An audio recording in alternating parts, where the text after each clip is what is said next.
ትውልድ የሚታነጸው ተስፋ በመስጠት ነገ የተሻለ ይሆናል ብሎ እንዲያስብ በማድረግ እንጂ አገር ሙታለች ዳስ ጣል ብለህ ለትውልድ አይነገር። በዚህ ሰዓት ከሳውዲ አረቢያ አስደንጋጭ የተባለ ዜና ተሰምቷል። ዛሬም ለአራተኛ ሳምንት የአክሱም ሙስሊሞች የጁምዓን ሶላት መከወን ሳይችሉ መቅረታቸው ታውቋል። አሰላሙ አለይኩም ወራህመቱላሂ ወበረካቱ። ለተከበራችሁ ተመልካቾች እንኳን ደህና ቆያችሁ። እንደተለመደው የሚገራርምና አስተማሪዎች አዝናኝ ቪዲዮዎች ይዤላችሁ መጥቻለሁ። እስከ ቪዲዮ ፍጻሜ ድረስ አብራችሁን ቆዩ። ቪዲዮውን ላይክ በማድረግ ጀምሩት። ለዚህ ቤት አዲስ ከሆናችሁ ሰብስክራይብ ማድረግ እንዳይረሳ። ቀጥታ ወደ ቪዲዮ እንገባለን። በዚህ ሰዓት ከሳውዲ አረቢያ አስደንጋጭ የተባለ ዜና ተሰምቷል። በሳውዲ አረቢያ የሚገኙ 65 ኢትዮጵያውያን የሞት ቅጣት እንደተፈረደባቸው ተነግሯል። ሂውማን ራይትስ ዎች ባወጣው በዚህ መግለጫ በሳውዲ አረቢያ የሚገኙ ቢያንስ 65 ኢትዮጵያውያን ከአደንዛዥ ዝውውር ጋር በተገናኘ ወንጀል የሞት ቅጣት ተፈርዶባቸው በመጠባበቅ ላይ እንደሚገኙም ገልጿል። ታዲያ ተቋሙ እንደገለጸው እስረኞቹ ምንነቱን ባላወቁ ሰነድ ላይ በኃይል እንዲፈርሙ መገደዳቸውን ያስታወቀ ሲሆን ሂውማን ራይትስ ዎች የሳውዲ ባለስልጣናት የሞት ቅጣቱን እንዲያነሱና የሚመለከታቸው መንግስታት ግፊት እንዲያደርጉም ጥሪ አቅርበዋል። ትውልድ የሚታነጸው ተስፋ በመስጠት ነገ የተሻለ ይሆናል ብሎ እንዲያስብ በማድረግ እንጂ አገር ሙታለች ዳስ ጣል ብለህ ለትውልድ አይነገር። ወሲያዬ ለወጣቶች እሱ ነው። ዳሱን አፍርሱትና ደስ የሚለው ተስፋ ላይ ተቀጣጩ። እቺ ሀገር የተሻለች ትሆናለች። እቺ ሀገር ከስንክሳሯ ወጣ ወደ ከፍታዋ መውጣቱ አይጠራጠር። ከውልደት በፊት እርግዝና አለ። እርግዝና ምጥ ይበዛዋል። እርግዝና ማቅለሽለሽ አለው። እርግዝና ቦሚክ አለው። እርግዝና ወገብ ያማል አስተኝኝ ይላል። እቺ ሀገር በምታደርገው የግንባታ ጉዞ ውስጥ ስንክሳሮች አይጠፋትም። ሙእሚን ግን የነገውን ብርሃን አሁን ላይ ቆሞ የሚያማትር ማለት ትውልድን አገር ፈርሳለች ዳስህን ጣል ተብሎ አይገነባ። ይሄ ማህበራዊ ሳይንስን የማያውቁ ግለሰቦች ናቸው። ትውልድ እንዴት እንደሚነታነጽ የሊደርሺፕን ሳይንስ የማያውቁ ገጣሚዎች፣ አዝማሪዎች ናቸው የሚሉት። ብዙ ጊዜ ችግሩ ምንድነው? ታዋቂ ሰው ስትሆኑ ማህበረሰብን አትከላከሉ። ይሄ ፈተና ይገጥመናል። እኔ ሁሌ እላለሁ ለጓደኞቼ ከእስር በፊት ያለው እኔና ከእስር በኋላ እንዳደለ። እስር ቤት ውስጥ ስትገባ ሁሉም ብሔር ስታገኝ ቡርዬውን፣ ባለሀብቱን፣ ኦሮሞውን፣ አማራውን፣ ጉራጌውን አብረህ ስትኖር ስትበላ የኖረኝ ስዕል ግንዛቤና ከዛ በፊት የነበረኝ አንድ አይደለም። ስትቀላቀለው ማህበረሰቡን በትክክል እቺ ምድር ታውቃታለህ። ኢትዮጵያን ትረዳታለህ። ኢትዮጵያ የነብዩ የኛ አደራ ነች። ኢትዮጵያን መጠበቅ፣ ሰላሟን መጠበቅ፣ የጉርብትናን ሐቅ መጠበቅ፣ ለዚች ሀገር እድገት ቅድሚያ ተሰላፊ መሆን የነብዩን አደራ ከመጠበቅ ነው። ኢትዮጵያን ካልነኳችሁ አትንኳት። እሷ የእውነት ምድር ነች። እሷ ውስጥ ሰው የማይበደልበት ፍትሃዊ ንጉስ አለ። እንድች የተባለች ምድር የለችም ዓለም ላይ። ኢትዮጵያ የነብዩ አደራ የሰሃቦቹ ውርስ እትብታቸውም አጸደቀላቸውም ያረፈችባት ታላቅ ምድር ኢትዮጵያ። እኛ አንድ ከሆነ ከተሰባጠርን ከተግባባን እቺን ሀገር ወደ ከፍታ ማውጣታችን የሚቀር አይደለም። ዛሬም ለአራተኛ ሳምንት የአክሱም ሙስሊሞች የጁምዓን ሶላት መከወን ሳይችሉ መቅረታቸው ታውቋል። እጅግ በጣም ያሳዝናል። ይህንን ግፍ እያየን እየሰማን ምንም እንዳልተከሰተ ምንም እንዳልሰማን ሆነን ዝም ማለት የሐቂቃ እጅግ ያሳፍራል። ይህ በተለምዶ የአክሱም ሙስሊሞች ለዘመናት የጁምዓን ሶላት ተሰባስበው ሲከውኑበት የነበረ ቦታ ነው። አሁን ላይ እንደምታዩት ይህ ቦታ ዛሬም ለአራተኛ ሳምንት ያ ማለትም ለአንድ ወር ያክል የጁምዓን ሶላት ሳይሰግዱ ቦታው በዚህ መልኩ በጭርታ እያለፈ ይገኛል።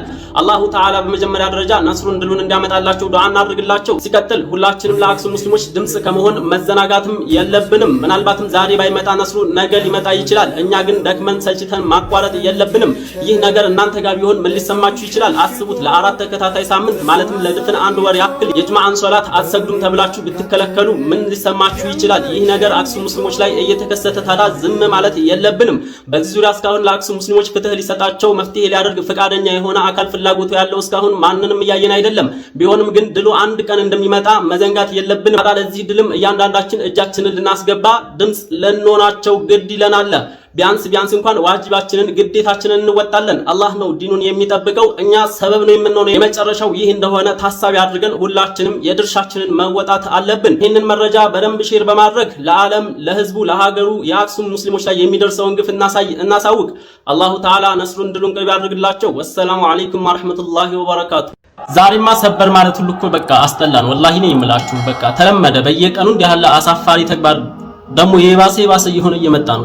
ጭራሽ ዛሬ ላይ ደግሞ ማን ነው ትግራይ ክልል ውስጥ አብይ አዲ በምትባል ከተማ ላይ ስሟን በትክክል ካልጠራሁኝ ይቅርታ፣ ጥንታዊ የነበረ የሙስሊሞች መካነ መቃብር ተነጥቆ ለሌላ የእምነት ተቋም ቤተ አምልኮታቸውን እንዲገነቡበት ለነርሱ ተላልፎ እንደተሰጠ በግልጽ ዛሬ ያው በግልጽ መግለጫ ስለተሰጠበት እንጂ ጉዳይ መረጃው ማውጣት ከጀመረ በጣም ቆይቷል። በውስጥ በኩል ሲላክልን ነበረ። አንዳንድ ቪዲዮዎች ሲሰሩ ያየን ነበረ፣ ድምጽውን ሲሉ ማለት ነው።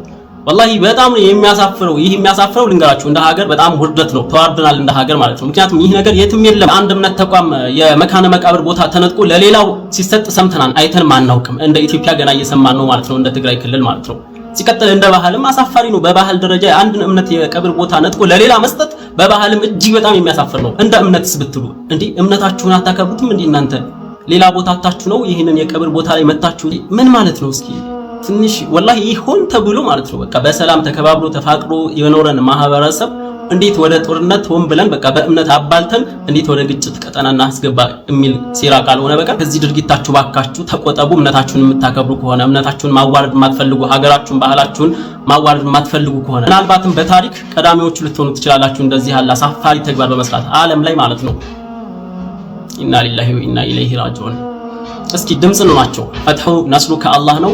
አላህን እንይዛለን፣ ሰበቡንም እናደርሳለን። እስኪ ይህንን መረጃ ሰምተን ምንም እንዳልተከሰተ አድርገን አንየውና በተቻለን አቅም በደንብ ሼር እናድርገው፣ ኮፒ ሊንክ እናድርገው፣ መረጃውን ለሁሉም እንድረስ እናድርገው። አላሁል ሙስተዓን። ሼር አድርጉት ቪዲዮ። ሰላም አለይኩም ወራህመቱላህ። ሙስሊም የሚባል ስም ከአክሱምም ይጠፋል ከዓለምም ይጠፋል። ሙስሊም የማጥፋት ዘመቻችን መስጊድ ብቻ ዘግተን የምናቆም እንዳይመስላችሁ። ሙስሊም የሚባል ስም ከዓለም እናጠፋለን። ነገር ግን አለቃ በጣም ብዙ ናቸው፣ የሚጠፉ አይመስለኝም። ዝም በል። ብዛት ቢኖራቸው መስጊድ ሲዘጋ ዝም ይላሉ?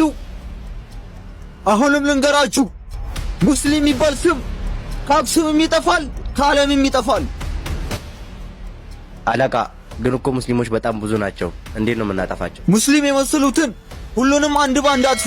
እሺ አለቃ። አልሰገድክማ ናስገድ። ምን ያለልብ ነው ቂማስሎ የኖረ ካራጁ ለዋለው እመት የቸረ እቶኑን ሸሽጎ ጥርሱን አሳይቶ በቁም የሚያቃጥል ጀንበር ሸኝቶ ለምን ኧረ ለምን ከቶ ለምን ያ ረቢ በሂጃብ መጡብን ዝም አልናቸው፣ በመስጂድ መጡብን ያ ረቢ አንችልም። እንዴ ወንድሜ ለምንድን ነው የምታለቅሰው? ዱዓ እያረኩ ነው። መስጂዶች እኮ የተዘጉ ነው በአክሱም ውስጥ።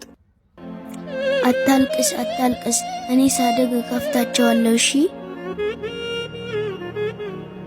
እሺ እኔ ጀግና አላለቅስም። አንተ ወደፊት አድገህ የምትከፍተው አሁን ያደጉት ራሱን መክፈት አልቻሉ። ደግሞም ስማኝ እሺ፣ እንደ ድሮ መስጂድ እላለሁ ብለህ ከዚህ ግቢ እንዳትወጣ፣ ቤት ስገድ እሺ።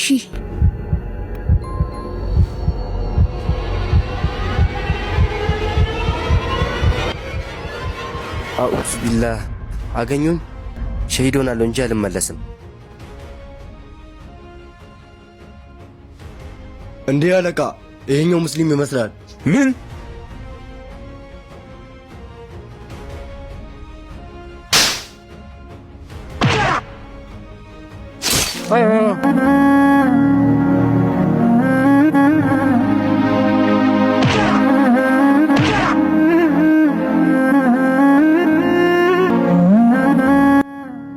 ወንድሜ አይመጣም እንዴ? ርቦኛል እኮ።